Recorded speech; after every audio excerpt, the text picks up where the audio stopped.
Go. Brian Wang is with me today. He is a certified futurist. I don't know if you knew that about Brian. He's number 22 out of like 3,400, 34,000, 34,000. Yeah, yeah. 34,000 people on Metaxas. Metaculous. Yeah. And he makes these, these, they're not guesses, right? Yeah. They would be predictions. He makes Predictions. these Yeah. predictions and he's right a lot. And so that's why Mhm. he's so far up the ladder. Well, recently, Brian's been making some predictions on this channel with regard to the future of SpaceX. And I've been going along with him on most of them, and also with regard to how that impacts Tesla. And we've kind of been agreeing on most of those as well. And a lot of it has to do with the words that are coming out of Elon's own mouth, right? Right, Brian? Right. Yeah, yeah.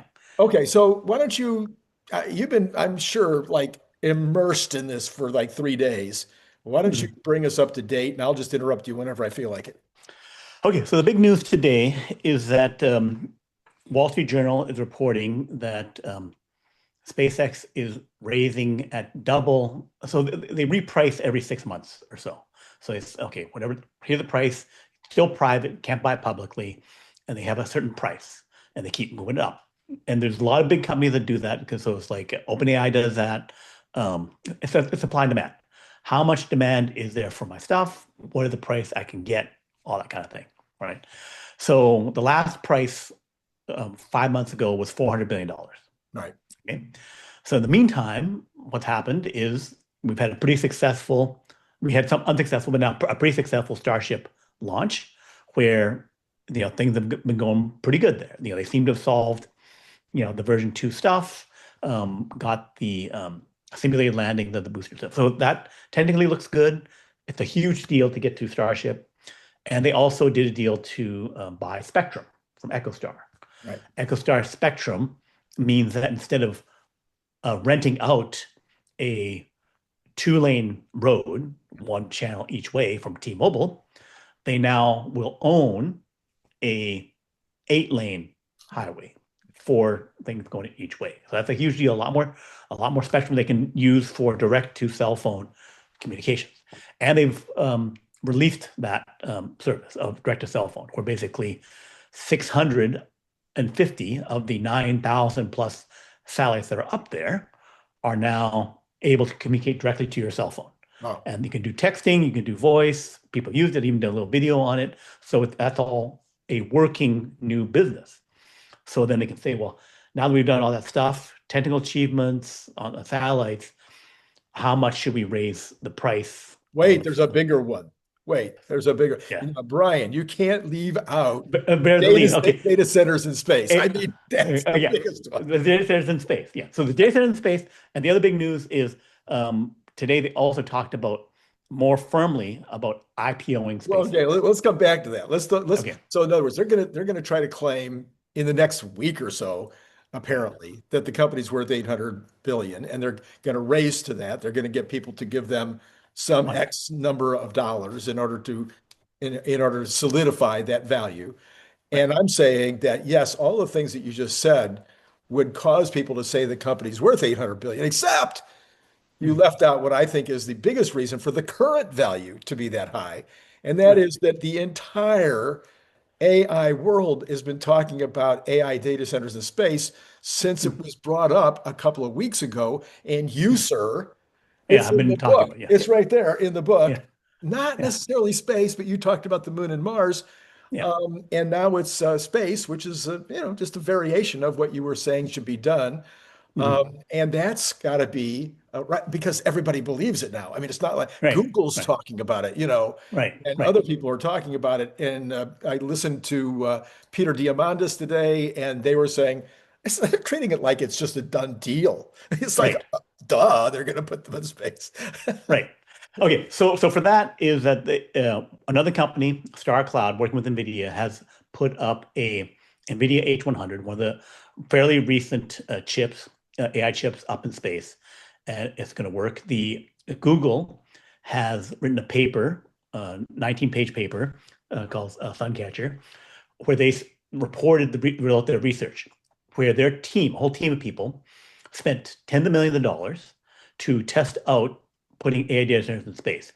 They used a accelerator to irradiate their servers, including chips, memory, and everything, to see how well they can handle radiation in space.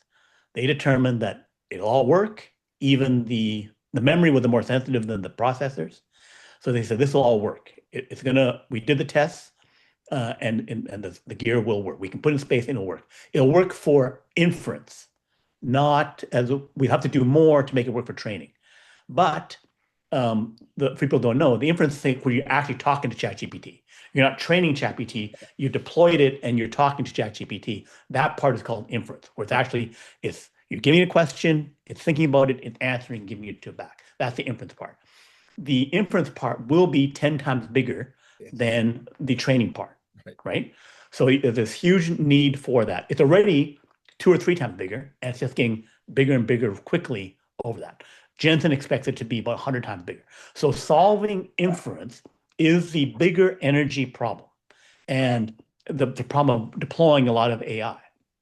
And the problem was we were on track spending hundreds of billions of dollars, real money being spent, plans to go to $1 trillion per year from all these companies, buying chips, about 5 to 10 million chips next year, and then 50 to 100 million chips in 2030.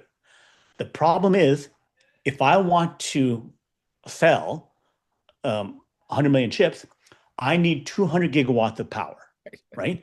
The entire United States has shy of 500 gigawatts. So we cannot add up all that power. We can make the chips. The fabs can make the chips. We can't power it. Now, space AI, solar and space can do it, right? So if we didn't have it, then everything slows down. We can only do 1/10 or less of what we want to do from now to 2040, 2050. We have to just slow down until we create miracle new mass production energy of nuclear power plants, not 1 or 2, 1,000, 10,000 nuclear power plants.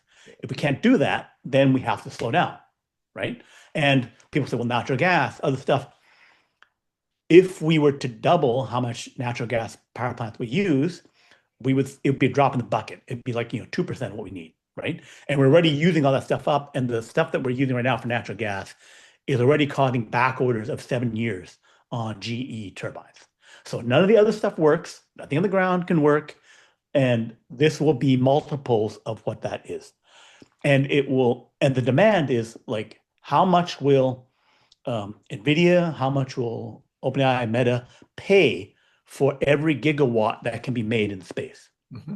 Because every time they do that, they unlock $50 billion or more of AI. Right? Chips, services, everything, right? So if it costs me $5 billion to launch and to put that stuff in space, even though it may cost SpaceX $1 billion or $2 billion, they'll pay $5 billion. They'll pay $10 billion. Because if I do it, it's a choice between nothing and something. Or something.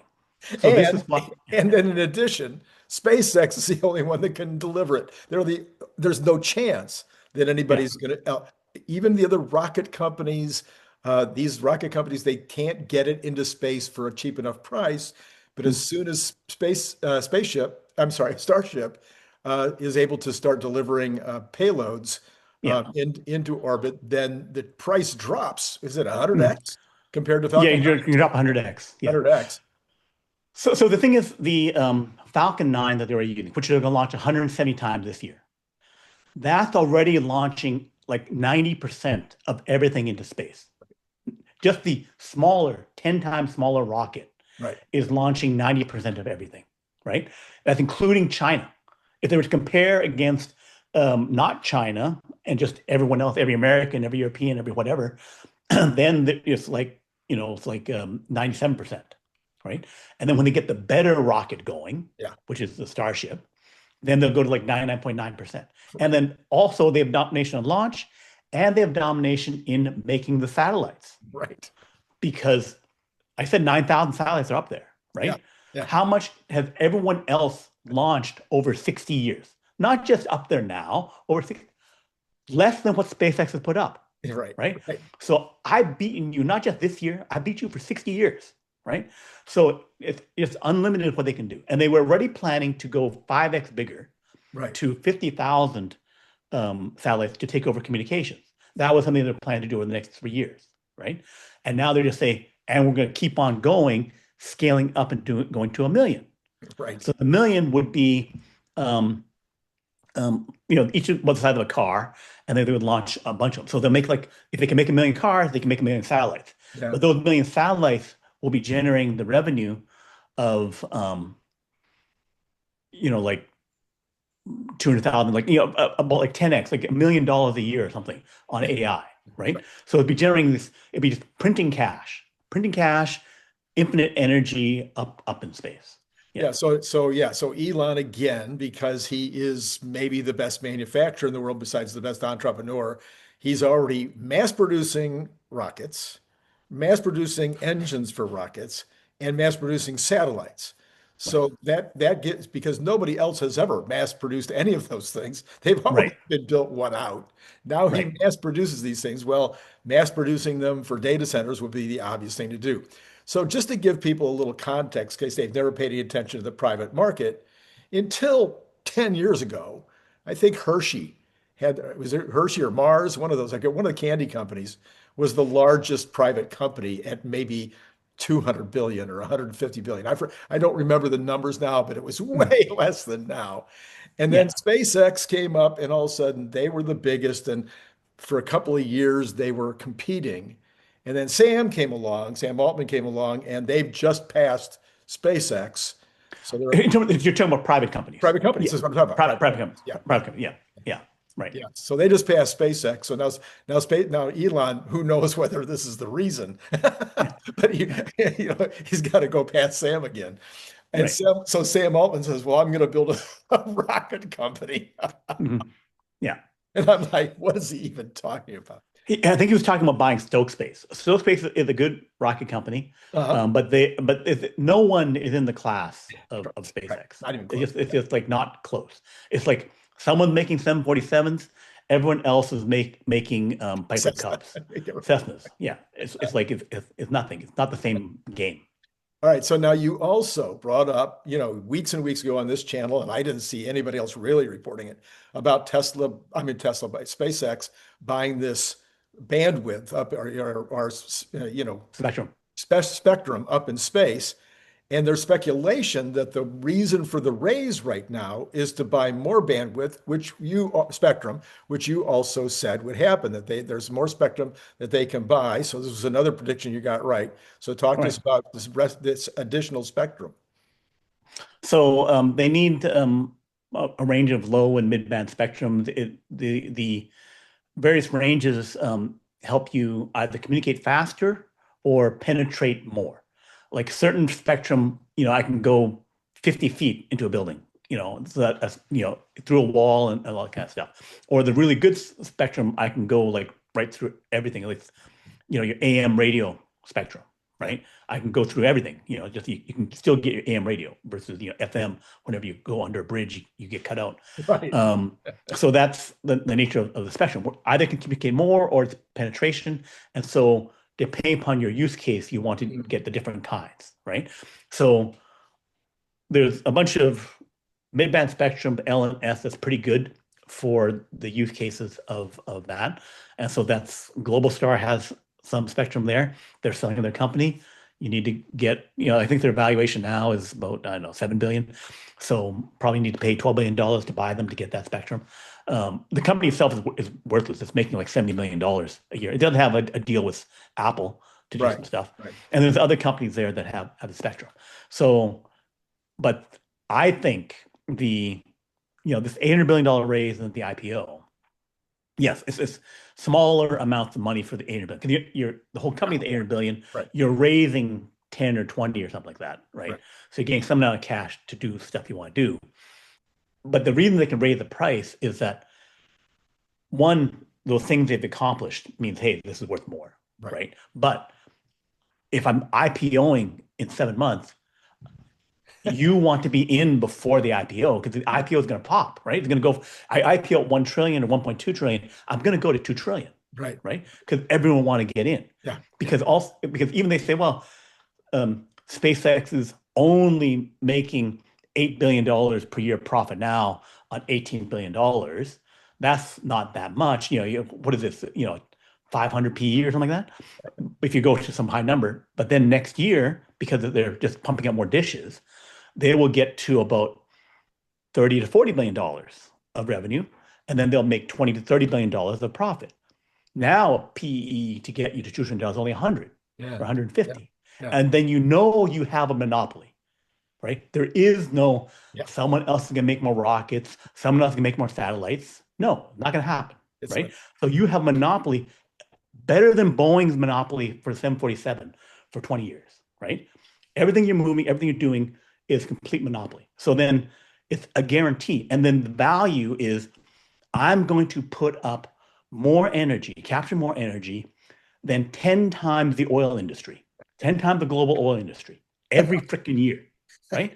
So if I'm doing that, all the energy, all the compute, like the use case is just nutty. It's like I will make 10, 20 trillion dollars a year, and then it's like in 10 years. It's like, and it's like, well, how fast can they do it? How fast can they execute? Blah, blah, blah. It's like, run the numbers, involve 10,000 launches.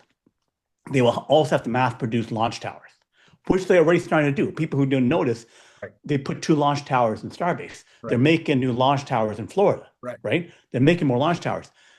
The problem will be that once you're launching 1,000 times a year, you got to move off land because you're going to be constantly blocking airplanes, right? So I got to move off. I got to move off 20 miles off land. I got to find an island. I got to, convert oil rigs and something like that. But it's like, well, that's going to cost money. Did I just mention that it can be making trillions of dollars? The money part will not be a problem. Yeah. So then they could build their own island. They can build their own island, right? Which China has done. China has done that a few times, right? Okay. So, and this is on top of your argument for the last 2 years or longer that I've known you is that maybe even humanoid robots wouldn't be the largest business ever, that SpaceX was already going to be the largest business ever because of Starlink, because of the communications. They would basically control the communications for like 2 billion people out of 7. Even if they never started to traipse into the territory, which Elon said the other day, no, he said again, no, we're not interested in the Verizon business. We're not interested, that they can keep that. There's only 2 billion people that need Starlink, which is a pretty good TAM. Yeah. So so basically this is going infinite. It's like infinite. So basically it's a question of like, the question was, for futurists was, okay, we have Earth, we have all this stuff. How, the solar system has 100 million times, 1 billion times more energy and resources out there. But how do we use it? Why would we use and do that? And this is the answer to that question. The answer is we want to make more intelligence, and that intelligence requires nearly infinite energy. The more energy we put into it, the more intelligence we get. So that's it. And then we will start doing that in the next decade by putting up the electrical power of the United States up into orbit. That is the start of capturing, as Elon says, a significant fraction of the solar energy of the sun. Okay? So then we're going to go to this car chef thing. And then when you're generating 10,000 times the energy of the Earth or 1 million times the energy of the Earth, you will have crazy wealth and stuff. You'll be, crazy. Changing the moon, changing Mars, which I talked about in the chapter in the book. Is, so we could put, say, a billion chips on Earth, 10 billion max, right? And power them up because it costs, terawatts and all that kind of stuff. There's only so much you can do, right? So then we put it up in orbit. Okay, now we go 10 times more. Now we put them in orbit. We've got the right location, blah, blah, blah, 10 times more. Now 100 billion chips. How do I get to 1 trillion chips? I need to cover Mars with solar and factories. Covering all of Mars, which has no oceans, but it has frozen lake, I can then take that material and capture everything on Mars. I can power 3 trillion chips, right? And then you go on to do other stuff, mining the asteroid belt and coming out. But it's a constant.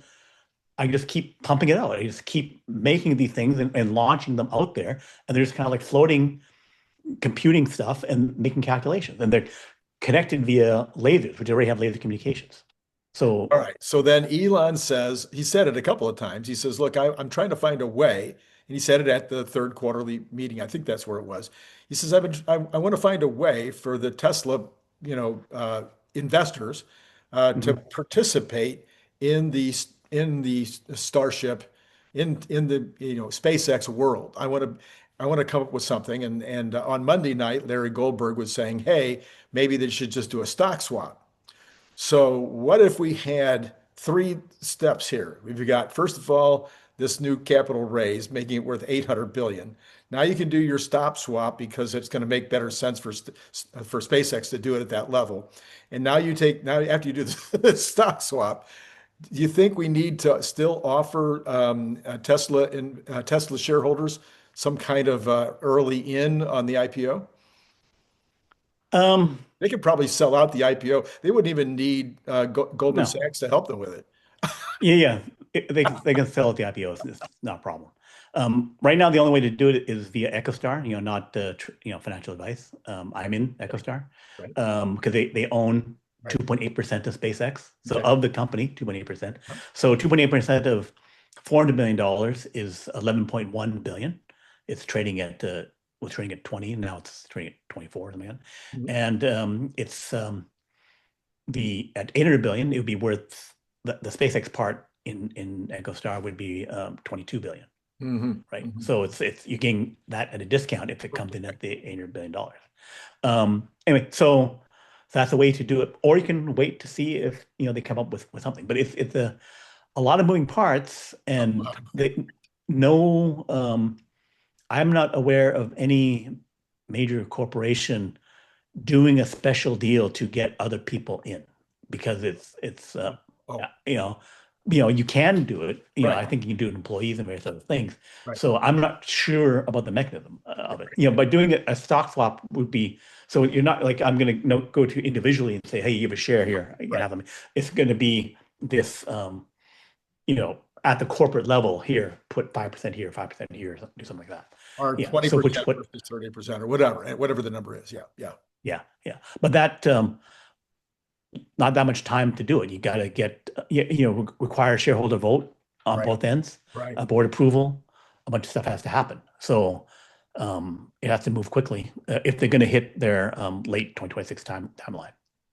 So crazy. So I know there's other things, but this is so exciting. I practically can't get my brain to remember what the other things So, are. so some other things are that XAI Grok 4.2 Oh yeah. it was on some alpha whatever competition where basically it was trading. So the AIs were trading stocks, and in 2 weeks it made 40%. It's kind of like up and down, because the stock move up and down, that kind of stuff.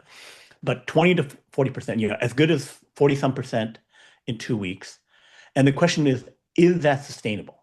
Was it a fluke where just happened to get lucky? All the other AIs did not get lucky. Right. They all lost money, but Okay. SpaceX gained money. SpaceX. No, no, And no, Grok. sorry, Grok XAI gained money. So um, so that could be so it's basically in the movie Limitless with Bradley Cooper, where he takes the drug and becomes super intelligent and Oh starts yeah, yeah, trading. yeah, yeah. So this is basically that. The AI becomes super intelligent, just like trading everything. So if that actually repeats, where you can make 10, 20% even every 2 weeks, or even every month, it'd be just like, well, now all trading has to go to the AIs. And you already have some of that already, where you have Sure. software, where you do software Yeah, trading and that kind of stuff.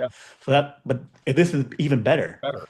then that's another infinite money glitch. So I've tried to think that through, because we've got, as you said, there's other companies that are using software to trade, and then some of them had some pretty good success. But if AI was that successful, Yeah, then now it would create other responses to what the AI is doing to be that successful. So the right. AI would have to constantly be changing its strategy in order to for the masses of other investors not to just take advantage of what the AI is doing. But the thing would be AI chess programs got better than humans. Yes. The best humans, like Magnus Carlsen, Right. studied what the AI did and learned, oh, there's a thing that can do with the king that I didn't think about. Uh-huh. And there's a thing that can do in terms of aggression and other things. So it made them better players. Right. Right. But the AI was still Still cleaning beat the them every clock. time. It's just like I'm fighting a robot boxing machine. You know, I learned some tricks, but it's still smoking me because it's a robot boxing machine. So if it just becomes better. Brian, are you working on your prompts for Grok to see if you can get a trading prompt going? I have been experimenting with that for stock and stock research and other stuff like that. Yeah. So, and then there's the perplexity, finance and stuff like that, where everyone's working toward those goals of like gain the better research and gain the better trading and all that kind of stuff. So it's an obvious goal. Okay, so then, as we also talked about a couple of weeks ago, before all this other stuff broke, is that Tesla, of course, is part of this entire project that we just talked about, not just from a standpoint of trading stock or whatever it might be, but also from the standpoint of the things that they either manufacture or could manufacture. So Elon seems to be, we've got hires happening right now on Fabs. So I forget how many people, but they were looking to hire some people to oversee worldwide chip fab manufacturing. Yeah. So let me, I only have about 8 minutes left to go here. So right. Let me go over some aspects of that. So one is that Tesla is going to make the AI5 chip. They have taped it out. So that means that they have got the design digitally, and then they have run a production run where they've made it. So normally you do a few tests of it, and then you start doing these test runs, which can make 1,000 wafers a month, 500,000 wafers a month at these test run levels. And then you would normally expect yields of about 50 to 100 chips. It depends upon the size of your chip and that kind of stuff. But it's only, say, 40%, 50% good, right? Because there's issues, right? So then you're not going to go to, say, let's print 100,000 of them until I can get up to about 70, 80%, ideally 90% yield, right? So then they'll say, okay, test runs and then batch production runs, or small batch production runs. Small batch production runs can be 5,000 wafers. So 5,000 wafers a month at 100 chips, I could make 500,000 chips a month, right? I can, with even the smaller runs, I can make, 50,000 chips or 100,000 chips. 100,000 chips is enough for the million bot production line. So they can get those chips, AI5 chips, into the summer production line run of Optimus. Yeah. So before I'm thinking, well, maybe if the timing's right, they can start the production a year early before you're in production on it. They can get AI5 chips on it.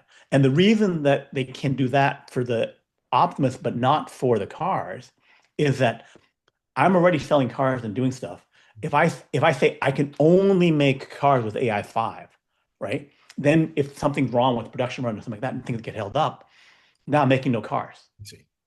So then they can't risk that. They have to I have to have this already and have a bunch of pre-made things where I have a bunch of inventory ready to go in case something screws up, right? So it's like utterly reliable.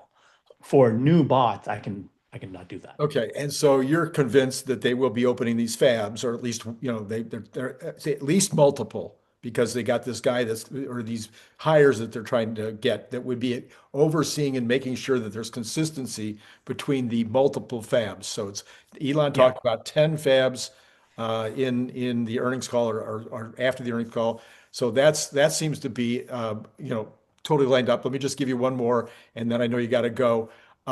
So we also talked about solar arrays. I think he has to. I think he has to open a solar gigafactory and make solar arrays. Nobody else is going to be able to make enough solar arrays to do what he's talking about doing. You're right. It's completely different solar arrays. It's solar arrays for space. It's different. He's already got 200 megawatts up there, which is like over 10 times, 20 times more than anyone else has up there. And then he's going to do the 50,000 version 3 satellites the next 3 years. That will get him to about 2 gigawatts a year, maybe a total of 5 gigawatts. So a gigawatt is a large nuclear power plant, right? So they have 2 gigawatts of that up there per year. So he'll already be doing like multiple nuclear reactors of power. And then to your point, he will have to make big gigafactories to make 100 gigawatts of power. So per year. So the largest solar gigafactory complex in China, a multiple buildings, kind of like 4 giga Austins put together, makes about 50 gigawatts per year, right? So 2 of those, and then China built those for about $10 billion. So if you can make it for the same price as China, it'd be $10 billion, $20 billion to do 100 gigawatts of solar. Let's say it costs double. So he does $40 billion. He makes his 100 gigawatts for space solar. It'll be lighter. It'll be, there's a bunch of other adjustments they'll make, but it'll still be silicon, and it'll be the other side be that. So there's analysis where you could get to 2 or 3 times better by doing fancy thin film, stretchy or whatever stuff like that. Yeah. No one has made that in any kind of volume. You're not going to take the risk on it to say at this point. Yeah. At this point, if I'm not making it at least 100 megawatt level and thinking that I can scale up to gigawatts, I'm not going to switch over and I'm not going to make silicon. I'm going to make gallium arsenide. No, you're not. You can stick with silicon. Come on. So they're going to use that, and yes, they will be scaling up that factory. So in terms of like the money spent will be, this is money that Tesla's going to spend on factories for chips and fabs. Money that if I raised it to $2 trillion, I'll have $200 billion, $300 billion in SpaceX money by the end of next year that they're going to plow into big solar factories, mass production of the satellite stuff, mass production of launch towers. There's a lot of stuff they build. I think they have to go to about 40 launch towers. They have to go to the thousands of these launches. At 10,000 launches per year, we're talking 6% of the natural gas of the United States for the fuel of the rockets, right? So the scale of what's coming is just insane. All right, we got to get you out of here. So before you go, we just have to say one thing. Yeah. Now, if you thought that Brian said anything intelligent just now, there's a lot more of it right in this book over here, and what a Christmas present that would be. So please buy the book, buy the book. All right, Brian, I think we should let you go. Thank you. Bye-bye. Bye for now. And it's been great talking to all of you.